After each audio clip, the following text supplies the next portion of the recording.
Para sa isang veteranong abogado na si Attorney Ferdinand Topacio, hindi dapat gawing issue ang mga resibo na isinumite ng Office of the Vice President o OVP para sa naging paggastos nito sa confidential fund at makinig na lang sa ombudsman.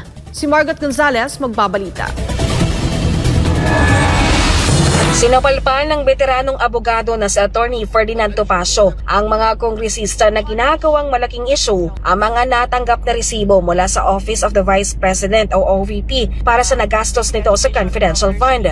Ilan kasi sa malaking issue sa Kamara ay ang mga pangalang nakalagay sa resibo tulad ng Mary Grace Piatos na ayon sa Philippine Statistics Authority ay wala itong record ng kapanganakan. Ayon kay Topacio, bakit daw ginagawang issue ngayon ng confidential funds gayong matagal nang may ganitong uri ng alokasyon sa pondo ng gobyerno? Banat pa nito, natural lamang na hindi mo ibibigay ang mga tunay na pangalan ng iyong impormante sa mga resibo dahil ito nga ay confidential o hindi dapat ipaalam sa publiko.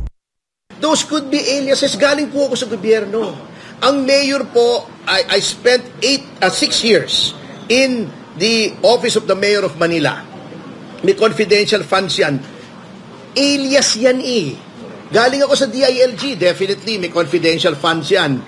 Ibibigay mo ba yung pangalan ng informante mo, yung tunay na informant? Alam niyo, yung tradition ng confidential funds, hindi lang po yan ngayon, ang tagal na yan, panahon pa ni magsaysay. Meron na yung confidential funds. I'm not saying it as a figure of speech. I'm saying it as a statement of fact na kay magsaysay nag-umpisa yung confidential funds dahil doon sa hook balahap. If you look at history, talagang hindi mo kaya nga confidential, confidential, secret, no, tago. Sinopalpal din ito ang convicted na si Franz Castro sa mga tirada nito sa confidential fund.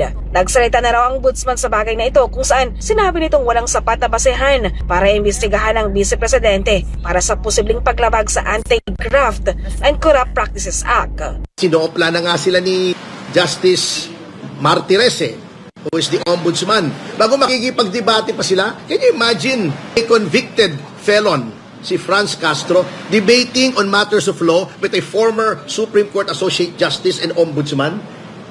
That is the absurdity of our situation now. Namamayagpag itong mga communist front organizations. Dagdag pa na Attorney Topacio.